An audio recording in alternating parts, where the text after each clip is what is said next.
So friends, we start with our part 2 of biotechnology topic. यहाँ पर हम gene editing के बारे में पढ़ेंगे, जेनेटिकली मॉडिफाइड क्रॉप्स, बायोफर्टिफिकेशन क्या होता है और गवर्नमेंट के क्या क्या इनिशिएटिव्स हैं। अगर हम देखें व्हाट इज़ जीन एडिटिंग, तो जैसे आप देख सकते हैं ना कि कैंचियाँ क्या करती हैं, कि सीजर्स क्या करती हैं, काटने का काम करती हैं। तो हम डीएनए को भी क्या कर रहे हैं, कट कर रहे हैं। हम लिटरली डीएनए को क्या कर रहे हैं, कट कर रहे हैं। तो जीन को आप पहले क्या करोगे, कट करोगे। तो कटिंग करके आप एडिटिंग कर रहे हो, तो इंग्लिश वर्ड है, इसकी डेफिनेशन है manipulation of the genetic material. किसका? लिविंग ऑर्गेनिजम्स को। ऑब्वियसली कैसे करोगे आप मैनिपुलेट? या तो डिलीट करोगे, उसको रिप्लेस करोगे, या उसमें कोई पर्टिकुलर पार्ट सीक्वेंस डीएनए का इंसर्ट करोगे। दिस इज टिपिकली हम क्यों कर रहे हैं, मतलब हमारा पर्पस क्या है? पर्पस है या तो हम अच्छी क्रॉप्स बनाएं, या फिर हम फार्म एनिमल्स को इम्प्रूव कर रहे हैं जेनेटिकली, उनमें चेंजेस करके, या हम किसी डिजीज, किसी डिसऑर्डर को ट्रीट कर रहे हैं। तो जीन एडिटिंग मैंने आपको लास्ट वीडियो में बताया था कि बायोटेक्नोलॉजी में हम क्या करते हैं, एंजाइम्स वगैरह का यूज़ करते हैं और हम डीएनए को कट करते हैं, क्योंकि हमें at the end cut copy paste ही करना है। दो पार्ट्स को मिलाना है, जोड़ना है, तोड़ना है, उनसे नए कॉम्बिनेशंस बनाने हैं। तो ये सब आप कर सकते हैं जीन एडिटिंग से। तो ये ओवरऑल एक टर्म है, इस पर यूपीएससी मेंस का एक क्वेश्चन बना सकता है ऑब्वियसली। रिसेंटली न्यूज़ में था, क्योंकि 2020 में क्या मिला है, नोबेल प्राइज़ मिला है इसके लिए। नोबेल प्राइज़ मिला इन दो साइंटिस्ट को, ये इनके नाम है, तो नाम आप देख लीजिएगा एक बार, अगर मेंस के आंसर में कहीं यूज़ कर पाएँ। इनको जो नोबेल प्राइज़ मिला वो मिला एक पर्टिकुलर एंजाइम के लिए, ठीक है, CRISPR-Cas9 जेनेटिक सीजर्स। तो ये दीज आर बेसिकली एंजाइम्स, इस तरीके का उन्होंने नाम दिया उसको, और इसकी फुल फॉर्म है पूरी, वो आपको नहीं भी याद करोगे चलेगा। ये इस तरीके का एंजाइम इन्होंने डिस्कवर किया, और ये अलाउ करता है कि जेनेटिक लेवल पर, डीएनए लेवल पर वो क्या कर सके, कट लगा सके, ठीक है। क्रिस्पर क्या करता है, क्रिस्पर और Cas9 ये दो वर्ड्स हैं, इसमें जो क्रिस्पर है वो गाइड करता है कि Cas9 किस पर्टिकुलर जीन पर कट लगाएगा। तो क्रिस्पर क्या करेगा, गाइड करेगा, और Cas9 वो एंजाइम है जो कट करेगा, ठीक है। तो ये टॉपिक हो गया आपका। यहाँ पर जीन एडिटिंग की आपको डेफिनेशन पता होना चाहिए, इसमें नोबेल प्राइज़ मिला है, तो आगे पीछे कैसे भी करके क्वेश्चन बन सकता है। इसके अपॉर्चुनिटीज़ और इसके चैलेंजेस आपने देखा है पीछे स्टेम सेल के किस तरह से एडवांटेजेस पूछे थे यूपीएससी ने। तो यूपीएससी सीधे पूछ सकता है मेंस में आपको कि क्या फ़ायदे हैं, क्या नुकसान है, क्या फ्यूचर है। तो आप बायोटेक से रिलेटेड जो भी पढ़ रहे हैं वो सारी एप्लीकेशंस यहाँ अप्लाई होती हैं, चाहे वो मेडिसिन लेवल पर हो, चाहे वो एनर्जी बायोफ्यूल बनाने के लेवल पर हो, अच्छी क्वालिटी की क्रॉप्स बनाने हैं, या इंडस्ट्रियल लेवल पे हमें कोई प्रोडक्ट डिज़ाइन करना है। ये सभी तरीके की अपॉर्चुनिटीज़, ब्रॉड टॉपिक्स हैं, ये आप एप्लीकेशन में डाल सकते हैं। हम कुछ भी कर सकते हैं, हम जीन एडिटिंग कर सकते हैं, तो मतलब कहीं ना कहीं हम किसी भी तरीके की जीन की मैनिपुलेशन कर सकते हैं। चैलेंजेस देखो क्या है कि किसी भी तरीके की टेक्नोलॉजी आए ना, और वो बायोटेक्नोलॉजी हो, किसी भी तरीके की अगर लिविंग टेक्नोलॉजी की बात कर रहा है, लिविंग ऑब्जेक्ट्स पे या लिविंग साइंसेस पे वर्क करने की बात करता है, तो आपके ना कुछ चैलेंजेस कॉमन हो जाते हैं। जैसे कि देखो क्या है कि सेफ्टी का इशू है। आपने एक नई तरीके की क्रॉप बना ली, आप खा रहे हो, तो आप अगर खा रहे हो तो आपको सेफ्टी का पता है उसका, आज उसके खाने की वजह से कोई प्रॉब्लम नहीं हो रही, पर व्हाट अबाउट आफ्टर 10 ईयर्स, 10 साल के बाद उसके क्या साइड इफ़ेक्ट्स होंगे आपको नहीं पता, तो सेफ्टी कौन डिसाइड करेगा। फिर एथिकल इश्यूज़ तो मैंने आपको पिछली वीडियो में बताया था कि कुछ भी हो जाए, एथिक्स हमेशा यहाँ पर वर्क करता है कि नेचर है, नेचर का अपना तरीका है काम करने का, और एज अ ह्यूमन हम क्या कर रहे हैं, हम नेचर के साथ कहीं ना कहीं छेड़छाड़ कर रहे हैं। तो क्या ये एथिकल है, क्या हमें ऐसा करना चाहिए? नेक्स्ट पॉइंट है कि आपने कोई रेगुलेटरी बॉडी बनाई है, मतलब ठीक है जीन को कट करो, कहीं से पेश करो, तो ऐसे तो सबको अथॉरिटी मिल जाएगी कुछ भी करने की, साइंटिस्ट कुछ भी करेंगे, फिर कल तो ह्यूमन की क्लोनिंग भी हो जाएगी। लेकिन हो चुकी है, ऐसा तो नहीं है कि नहीं हुई, उसके मिसयूज़ भी हुए हैं। तो रेगुलेटरी बॉडी होनी चाहिए, कुछ रेगुलेटरी चैलेंजेस होनी चाहिए, उस पर कोई पर्टिकुलर एक्ट बनना चाहिए, कोई लॉ बनना चाहिए। इस तरीके के चैलेंजेस आपको याद रखने हैं। तो मैं तो ये कहूँगा कि इस तरीके के जो 3-4 पॉइंट है ना, ये आपको टिप्स पर याद होने चाहिए। अगर आपको याद है तो वो कोई भी टेक्नोलॉजी आएगी तो आप वो बेसिक पॉइंट्स अपने आप बना सकते हैं। क्वेश्चन देखते हैं प्रीलिम्स में किस तरह से यूपीएससी ने पूछे। CRISPR-Cas9 पर यूपीएससी ने 2018 में भी क्वेश्चन पूछा, और CRISPR-Cas9 को तो Cas9 पर डायरेक्टली 2019 में पूछा। तो अगर कोई कहता है कि यूपीएससी क्वेश्चन रिपीट नहीं करता तो वो गलत है, बिल्कुल यूपीएससी क्वेश्चन रिपीट कर सकता है। आप यहाँ पर देखिए कि Cas9 क्या है, तो ये तो बहुत ही ईजी हो गया कि मॉलिक्यूलर सीजर्स हैं और वो जीन को टारगेट करते हैं जीन एडिटिंग में, अभी आपने पढ़ा। यहाँ पर देखिए क्वेश्चन मैच द फॉलोइंग की फॉर्म में पूछा है, और आपको 3 तरह से पॉइंट्स दिए हमें। ब्लॉकचेन टेक्नोलॉजी अभी हम आगे पढ़ेंगे इंफॉर्मेशन टेक्नोलॉजी में, तो हमें ये पता है कि ब्लॉकचेन टेक्नोलॉजी कहीं ना कहीं क्रिप्टो करेंसी में यूज़ होती है। लेट अस सपोज आपको ये नहीं भी पता था, तो आपको अगर ये पता था क्रिस्पर Cas9 बायोलॉजिकल एक मॉलिकुलर सीजर है, तो आप उसको फिजिक्स पार्टिकल तो नहीं करके आते, तो आप कहते भाई 3 तो गलत ही है, और एक बार अगर 3 गलत हो गया तो आपके ये तीनों ही ऑप्शन गलत हो गए और आंसर बच गया आपका बी। तो ये ईजिली ये क्वेश्चन सॉल्व हो रहा था। इस तरीके का ये एक एक्सपेरिमेंट है, ये बेसिकली फिजिक्स पार्टिकल से रिलेटेड है एक्सपेरिमेंट, आर्टिफिशियल इंटेलिजेंस का नहीं है, तो ये ऑप्शन भी गलत था, बट स्टिल अगर किसी स्टूडेंट को ये पता होता तो वो आंसर निकाल लेता। तो ये न्यूज़ में बहुत ज़्यादा था और इस तरह से यूपीएससी ने 18-19 में तो दोनों बार पूछा है। नेक्स्ट टॉपिक चलते हैं, जेनेटिकली मॉडिफाइड क्रॉप। इस पर तो मुझे लगता है कहीं कभी ऐसे भी आ जाए तो आपको कभी सरप्राइज होने की ज़रूरत नहीं है, क्योंकि आर्टिफिशियल इंटेलिजेंस पे ऑलरेडी यूपीएससी ऐसे पूछ चुका है। तो इस तरीके के टॉपिक्स क्या होते हैं, ये टॉपिक्स बहुत ही ज़्यादा कॉमन होते हैं, जनरल होते हैं, मतलब इस पर हमेशा आपके पास बेसिक फॉर्डर पॉइंट्स होने चाहिए। अगर सबसे पहले हम डेफिनेशन पे जाएं तो जेनेटिकली मॉडिफाइड, ये तो समझ में आ ही गया। क्रॉप मतलब प्लांट्स, तो ट्रांसजेनिक आपने क्या बना दिए, प्लांट्स बना दिए। ट्रांसजेनिक का मतलब ये है कि फॉरेन डीएनए आपने कहीं से उठाया है और उसका कॉम्बिनेशन बनाया, और वो एक नया कॉम्बिनेशन है, न्यू कॉम्बिनेशन बना दिया आपने, और न्यू कॉम्बिनेशन से आपने कुछ ना कुछ बायोटेक्नोलॉजी से एक नई तरीके की क्रॉप्स बनाई जिनके कुछ फ़ायदे होंगे, है ना। कैसे फ़ायदे होंगे कि भाई वो ड्राइनेस को झेल सकें, फ्लड्स को झेल सकें, पेस्ट को झेल सकें, हर्बिसाइड वीड्स वगैरह को झेल सकें। तो इस तरीके के स्ट्रेस जिस तरह का भी आएगा वो हमारी क्रॉप क्या कर सकेगी, उसको बियर कर पाएगी। एग्जाम्पल में मैंने आपको पहले भी बताया था बीटी कॉटन। बीटी कॉटन एक बहुत ही कॉमन एग्जाम्पल है, एनसीईआरटी में ये एक्सप्लिसिटली मैंशनड है। बीटी कॉटन में हम करते क्या है, अच्छा पहले तो ये पता होना चाहिए बीटी का मतलब क्या है। ज़्यादातर लोग सोचते हैं कि बीटी का मतलब बायोटेक है, नहीं, बीटी का मतलब है एक बैक्टीरिया। उस बैक्टीरिया का नाम है बैसिलस थरिंजेनेसिस। बैक्टीरिया का नाम नहीं भी याद रहे तो एटलीस्ट बीटी का मतलब ये मत समझना कि ये बायोटेक है। बैसिलस से हमने एक जीन निकाली, क्राई एसी जीन, ठीक है, cry 1 AC gene. Cry 2 AB करके भी जीन होती है, क्राई 2 AB। तो ये 2 तरीके की जीन होती हैं जो हम एक्सट्रैक्ट करते हैं इस बैक्टीरिया से और वो हम अपनी क्रॉप में डाल देते हैं। अब कॉटन क्या था, कॉटन के साथ प्रॉब्लम ये थी कि कॉटन में पेस्ट लगता था। कौन सा, बॉलवॉर्म करके एक पेस्ट था, वो पूरे कॉटन को ना ख़त्म कर देता था एकदम। तो जब हमने ये जीन डाली तो इससे जीन है तो ऑब्वियसली क्या बनाएगा, प्रोटीन बनाएगा। तो कौन सा प्रोटीन बनाया इसने, क्राई प्रोटीन बनाया।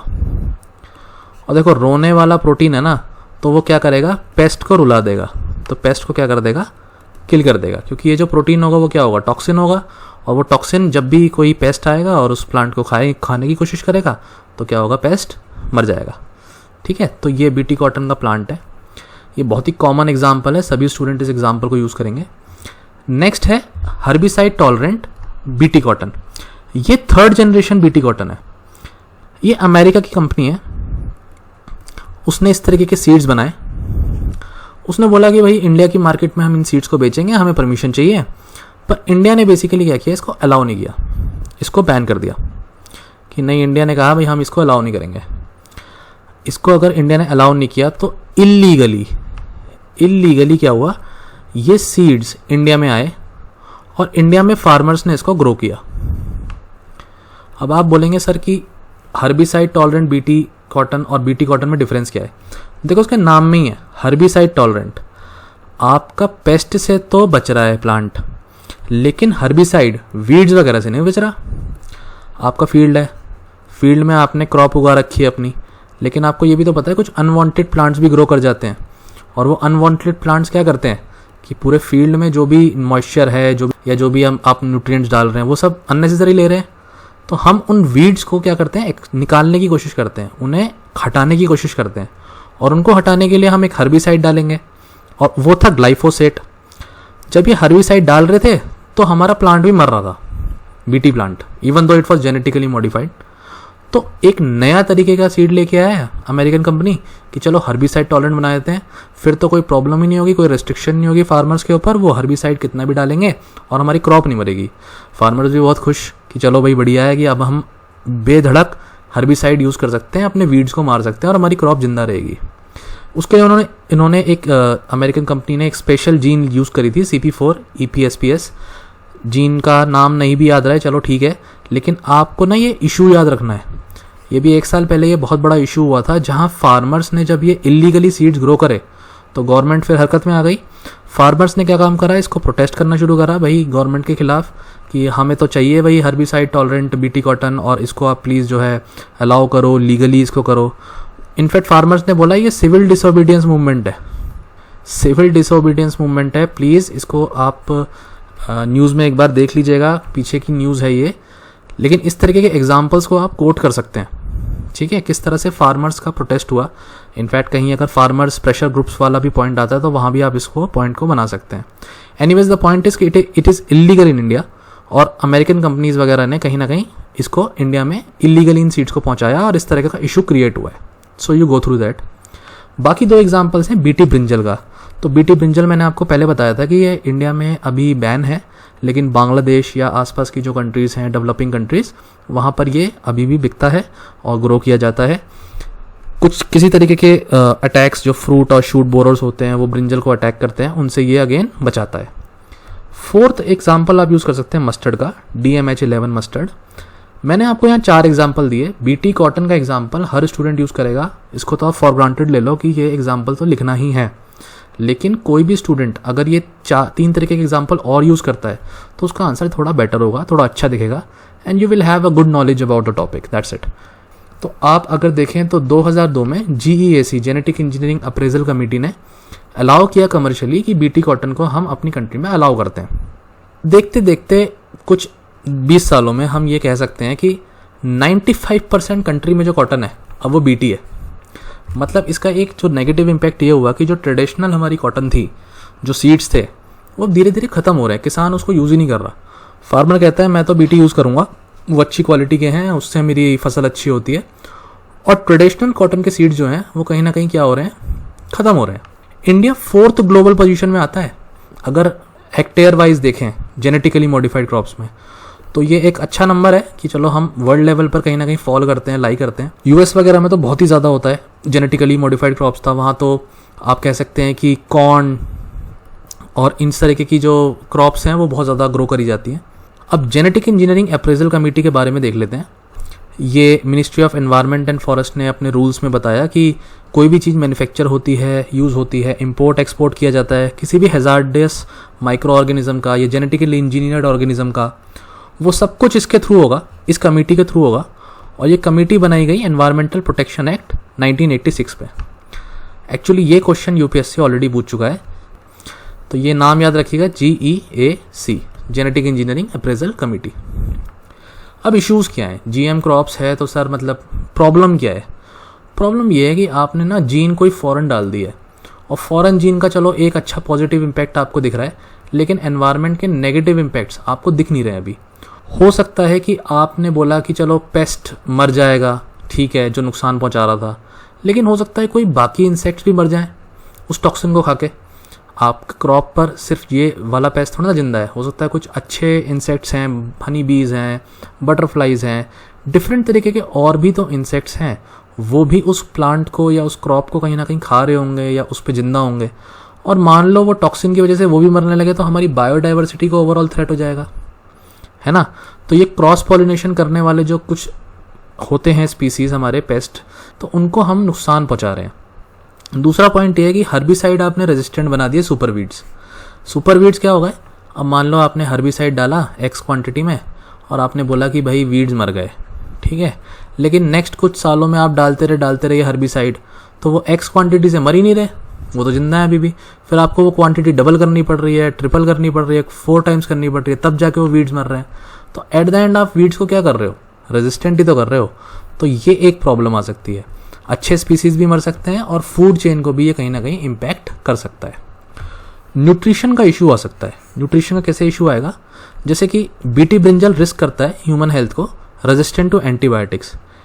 मतलब ये हुआ कि हमें हेल्थ रिस्क का पता नहीं है, हम कोई बायोटेक क्रॉप खा रहे हैं और हो सकता है वो हमारी बॉडी में कोई रेजिस्टेंस क्रिएट कर रहा हो, या हमारी बॉडी में कुछ एलर्जीज क्रिएट कर रहा हो, या नए टॉक्सिन्स क्रिएट कर रहा हो। आज उनका इम्पैक्ट हमें नहीं पता चल रहा, लेकिन फ्यूचर में उसका इम्पैक्ट क्या रहेगा हमें ये बात नहीं पता। थर्ड इम्पैक्ट है कि भाई फार्मर्स या कंज्यूमर पे क्या इम्पैक्ट पड़ेगा। पेटेंट लॉज हैं, कुछ अमेरिकन कंपनीज को हमने पेटेंट उनके हैं, अब क्या कर सकते हैं, जब उनके हाथ में पेटेंट हैं तो वो डोमिनेंस दिखाएंगे अपना फूड मार्केट में सीड्स कुछ स्पेसिफिक टाइप ऑफ कंपनी बेचेंगी, और जब वो कंपनी बेचेंगे तो उनकी कंपनी क्या हो जाएगी, मोनोपोली हो जाएगी। तो ये तो बहुत बड़ी बात है। हमारी कंट्री में फिर कुछ कंपनीज बहुत अच्छा ग्रो करेंगी, फार्मर्स भी उनके ऊपर डिपेंडेंट हो जाएंगे, ट्रेडिशनल सीड्स खत्म होते जाएंगे। ये ओवरऑल एक नेगेटिव इम्पैक्ट हो सकता है लॉन्ग रन में। ठीक है, फ़ायदे क्या हैं? फ़ायदे ये हैं कि कॉस्ट बेनिफिशियल है। किसानों को आप देखो, जेनेटिकली मॉडिफाइड क्रॉप करने की वजह से फसल अच्छी होगी, यील्ड ज़्यादा होगी, नुकसान कम होगा, वेस्टेज कम होगा। तो ये एक बेनिफिट दे सकता है उनको पैसे के हिसाब से। या फिर क्रॉप टॉलरेंस होगी, वो स्ट्रेस को झेल पाएगी, क्लाइमेटिक कंडीशंस को झेल पाएगी, ये भी अच्छी बात है। क्रॉप प्रोटेक्टेड रहेगी, कुछ इंसेक्ट्स या पेस्ट उसको, वायरसेस वगैरह उसको अटैक नहीं कर पाएंगे। या फिर हर्बिसाइड टॉलरेंट रहेगी, जैसे हमने हर्बिसाइड टॉलरेंट बीटी कॉटन देखा। कंट्री में फूड की सिक्योरिटी की प्रॉब्लम नहीं रहेगी। जब फूड वेस्टेज कम होगा तो लोगों के पास खाने का भी प्रॉब्लम नहीं होगा। उतने ही लैंड एरिया में हम ज़्यादा क्रॉप उगा रहे हैं, जैसे मैंने बोला यील्ड बढ़ जाएगी, लेबर का इनपुट कम रहेगा, वेस्टेज कम होगी, और हम फिर लास्ट में क्या करेंगे, पेस्टिसाइड या हर्बिसाइड का यूज़ भी कम कर देंगे। तो ये ओवरऑल फ़ायदे हैं। इसमें से 9 पॉइंट्स मैंने आपको लिखे, 5 भी याद रहेगा एग्जाम में ना तो ये बड़ी बात होगी। ठीक है, चलो पॉलिसीज़ क्या क्या हैं, जीएम क्रॉप के लिए क्या पॉलिसीज़ हैं। तो एक पॉलिसी तो आपने बता ही दिया कि जीईएसी अप्रेजल कमेटी है, वो डिसीजन लेती है क्या आएगा इंडिया में क्या नहीं आएगा। इंटरनेशनल लेवल पे एक बॉडी है कोडेक्स करके, तो वो फूड एग्रीकल्चर ऑर्गेनाइजेशन और WHO है, इनके बीच का एक जॉइंट वेंचर है, और ये हेल्थ एनालिसिस को देखती है, रिस्क को देखती है कि जीएम फूड से क्या मतलब रिस्क एसोसिएटेड है उससे।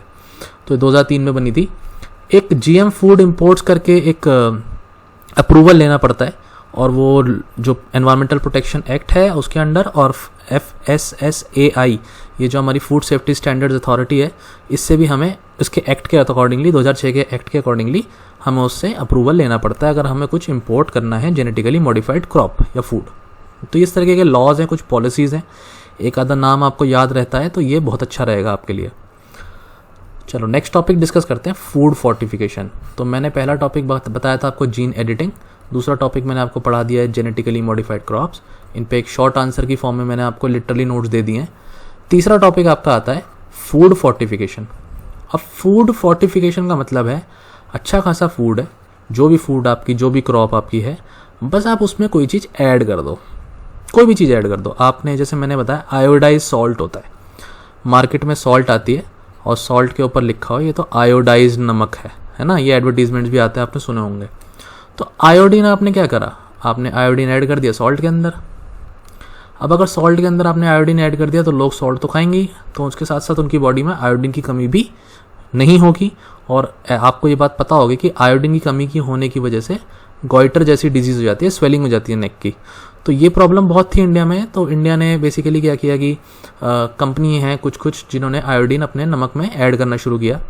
बाकी जैसे कोई भी क्रॉप है, उस क्रॉप के साथ आप कोई भी चीज़, अगर कोई भी विटामिन ऐड कर दो या कोई भी सप्लीमेंट, जिंक, कुछ भी ऐड कर दो, तो वो एक फोर्टिफिकेशन हो गई फूड में। देखो एक वर्ड होता है एडल्ट्रेशन, इससे कंफ्यूज मत होना।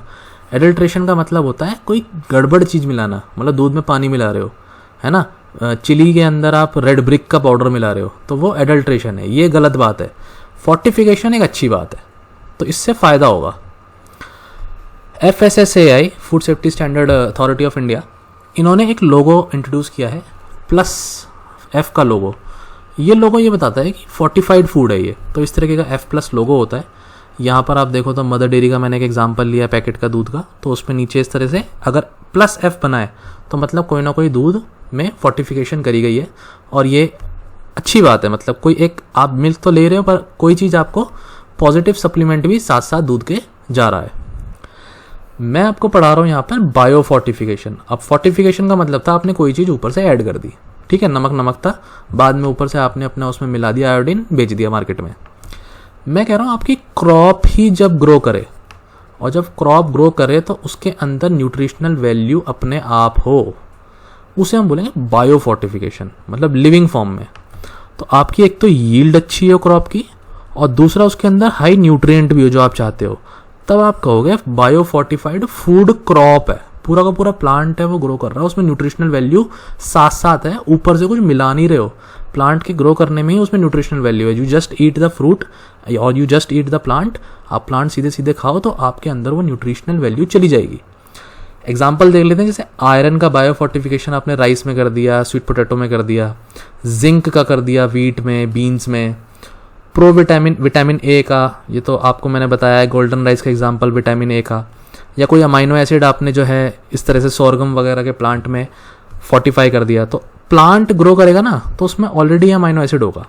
स्वीट पोटैटो ग्रो कर रहा है, पूरा क्रॉप बन रहा है, उग रहा है, उसमें विटामिन ए होगा।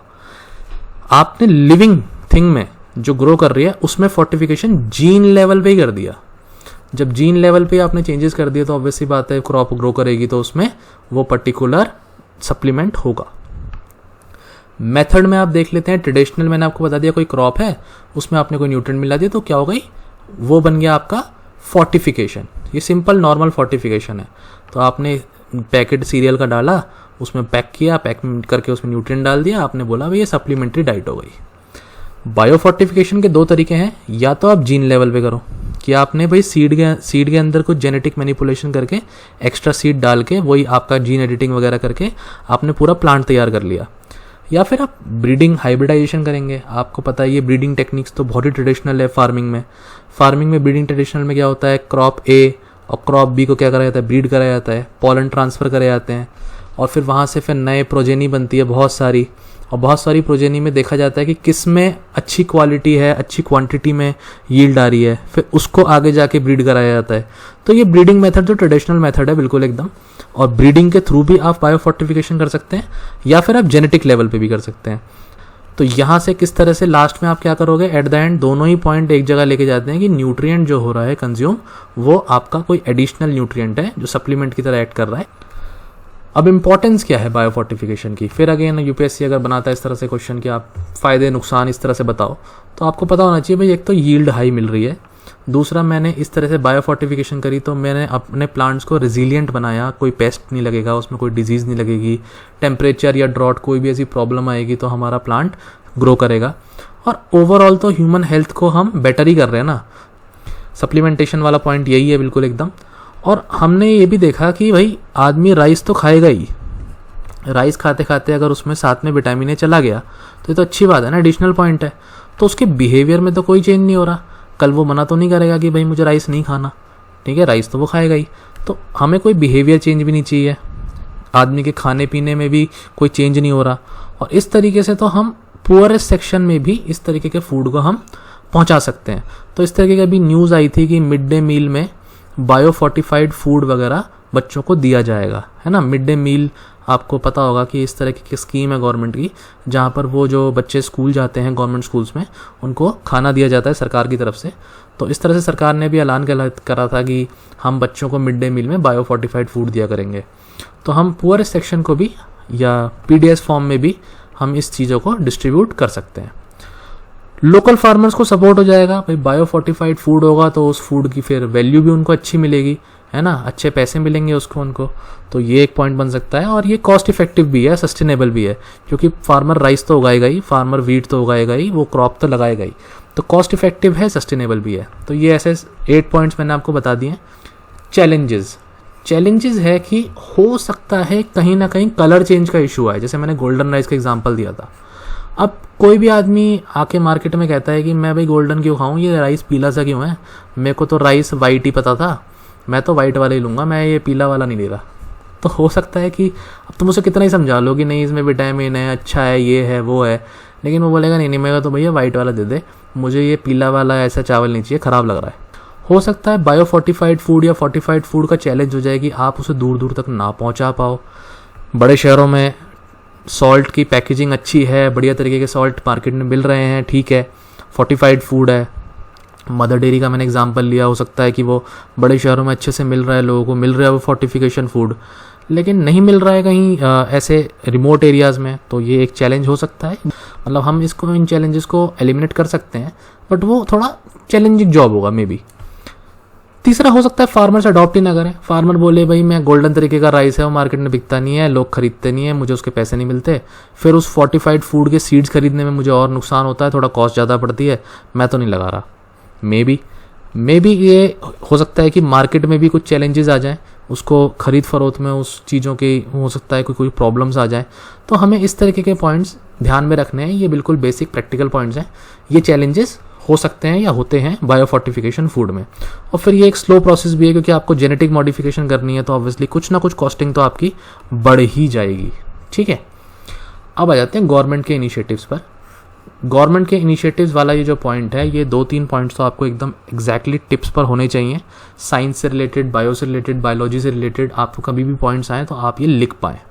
जैसे कि एक स्ट्रैटेजी बनाई 2015 और 2020 तक, 5 year strategy, national biotechnology development strategy government ने बनाई, 2015 में लॉन्च करी। इसमें गवर्नमेंट ने सोचा कि हम इंडिया को बनाएंगे एक हब, बायो मैन्युफैक्चरिंग हब, और उसमें उन्होंने 4 मिशन रखे कि भाई हेल्थ केयर को फोकस करो, फूड न्यूट्रिशन को फोकस करो, एनर्जी को फोकस करो और एजुकेशन को फोकस करो। अब इसमें सोचने वाली बात ये है, एजुकेशन कहाँ से आ गया। देखो क्या है कि हेल्थ केयर में जो बायोटेक वर्कर्स काम करेंगे, जो स्पेशलिस्ट आपके टैलेंटेड पूल काम करेगा, उसको कम से कम डिग्री तो दोगे आप पहले। जब आप बायोटेक की डिग्री नहीं दोगे उनको, तो वो कहाँ से, वो आपको टैलेंटेड पूल, वो ह्यूमन रिसोर्स मिलेगा कहाँ से। तो इसलिए आप ध्यान रखना, यहाँ पे एजुकेशन का भी एक पॉइंट है। और हेल्थ केयर में तो आप देख ही रहे हो कि किस तरह से यहाँ फार्मेसी और फार्मास्यूटिकल इंडस्ट्री ग्रो करेगी। फूड न्यूट्रिशन मैंने आपको बता दिया, एनर्जी बायोफ्यूल्स का मैंने एग्जांपल बताया।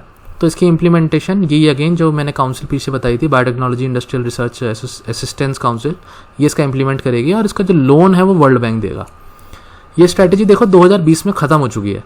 तो अब इस स्ट्रैटेजी के क्या फ़ायदे रहे, इस स्ट्रैटेजी के क्या नुकसान रहे, अगर ऐसा क्वेश्चन यूपीएससी बना दे तो मतलब सरप्राइज नहीं होना। ठीक है, नेक्स्ट है national biopharma mission. National biopharma mission कहता ही ये है कि हम बायोफार्मास्यूटिकल्स को इंडिया में डेवलप करेंगे, हम एंटरप्रेन्योरशिप को प्रमोट करेंगे और इंडिजिनस मतलब हमारी कंट्री में ही मैन्युफैक्चरिंग हो, इसका ध्यान रखेंगे। तो I3 प्रोग्राम करके है, ठीक है, इनोवेट इन इंडिया, और ये वर्ल्ड बैंक असिस्टेड अगेन ये प्रोजेक्ट है। तो I3 प्रोग्राम, आप इतना सा वर्ड अगर याद करके जाते हैं एग्जाम में और आप लिख के आते हैं तो बहुत ही अच्छा एक पॉइंट बन जाएगा आपके लिए।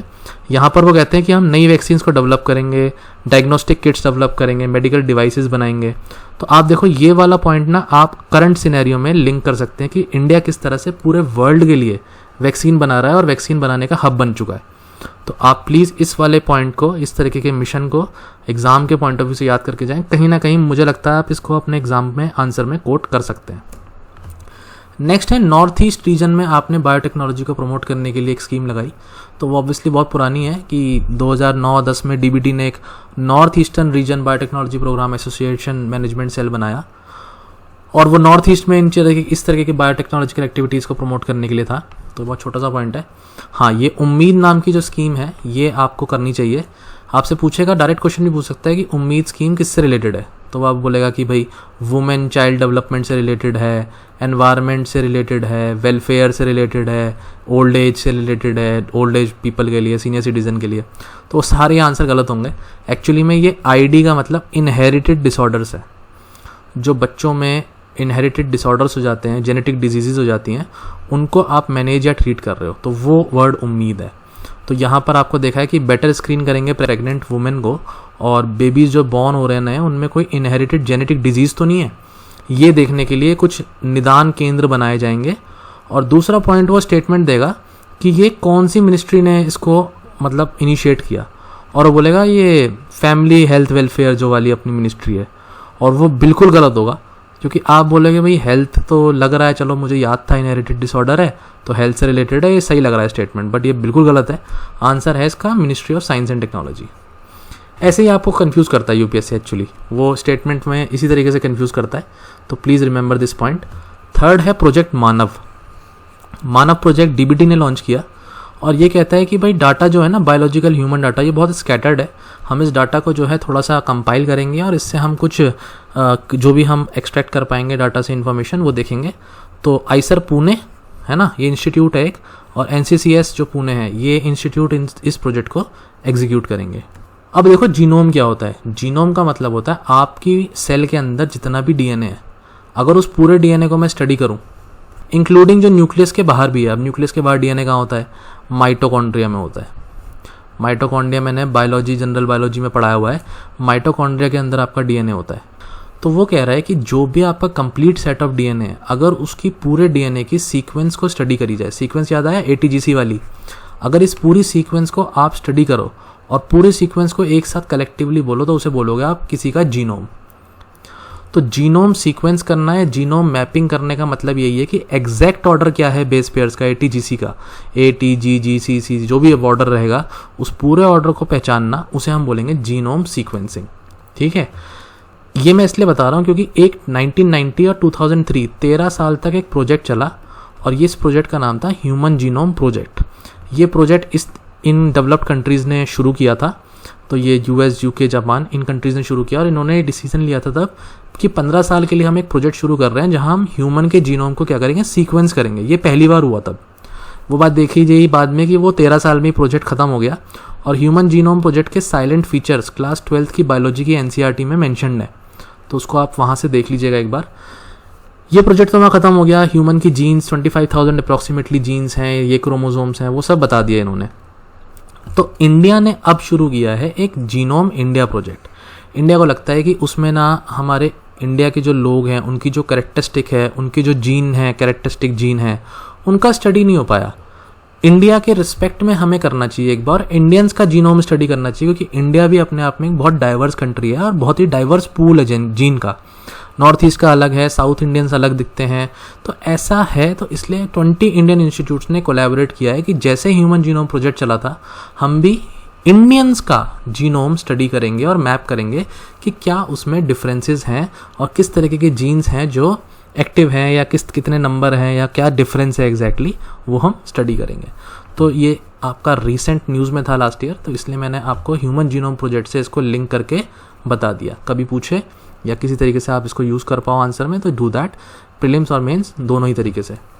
इंटरनेशनल इनिशिएटिव में आपका आता है GISAID, ये बहुत इंपॉर्टेंट है। ये इन्फ्लुएंजा के रिस्पेक्ट में जो वायरस है उसके डाटा को शेयर करता है।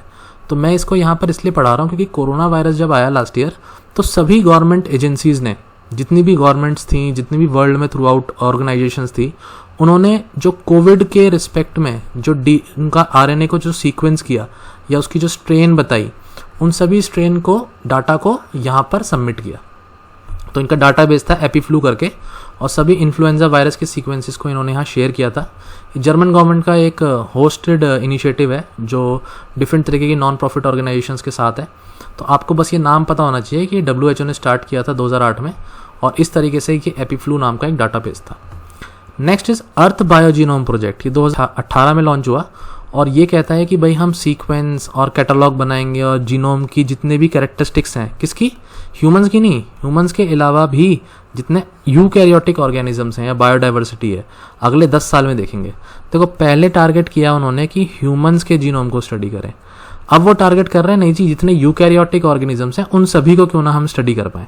फिर हम कंपेयर कर पाएंगे कि भाई ये particular X organism Y organism से कैसे मिलता है, तो इवोल्यूशन कैसे हुआ, कौन पहले आया होगा, कौन बाद में आया है, आगे फ्यूचर में किस तरीके के चेंजेस देखे जा रहे हैं, क्या डिजीज़ नहीं हो रही हैं, तो ये वो सारी इन्फॉर्मेशन इससे पता लग पाएंगी। अब देखो 2019 में मेंस में UPSC ने क्वेश्चन पूछा कि बायोटेक्नोलॉजी कैसे लिविंग स्टैंडर्ड इंप्रूव कर देगी फार्मर्स का। अब वो यहाँ पर ना आपसे सब कुछ पूछ रहा है। आप यहाँ पर GM क्रॉप्स के बारे में लिख सकते हो, आप यहाँ पर बायो फोर्टिफिकेशन लिख सकते हो, यहाँ पर आप प्लांट के रिस्पेक्ट में ही नहीं, एनिमल्स के रिस्पेक्ट में भी बायोटेक का यूज़ कर सकते हो कि भाई कैटल वगैरह जो हैं उनकी मिल्क यील्ड को हम बढ़ा सकते हैं, हम चिकन वगैरह का प्रोटीन कंटेंट बढ़ा सकते हैं, लाइफ स्टॉक में जो प्रोडक्ट्स मिल रहे हैं बायोटेक्नोलॉजी से हम उसको इम्प्रूव कर सकते हैं। तो आप फार्मर्स के रिस्पेक्ट में, एग्रीकल्चर, ग्रीन बायोटेक के रिस्पेक्ट में जितने पॉइंट्स आप बना सकते हैं, यहाँ पर आप 1 2 3 4 5 करके अपने पॉइंट्स को मेंशन करेंगे, कुछ गवर्नमेंट के 1-2 इनिशिएटिव देंगे, एक कंक्लूजन लिखेंगे अच्छा सा, और आपका आंसर प्रिपेयर्ड है। तो ये मैं आपके ऊपर छोड़ता हूँ, आप इसे कैसे क्या अटैम्प्ट करते हो क्वेश्चन को, कोशिश करना एक बार इसको लिखने की। तो यहाँ पर हम बायोटेक्नोलॉजी पार्ट 2 ख़त्म करेंगे अपना, और सिंप्लीफाई सिविल्स आपके साथ है आपकी पूरी प्रिपरेशन को बहुत ही सिंप्लीफाई करने के लिए। Thank you so much class, thank you.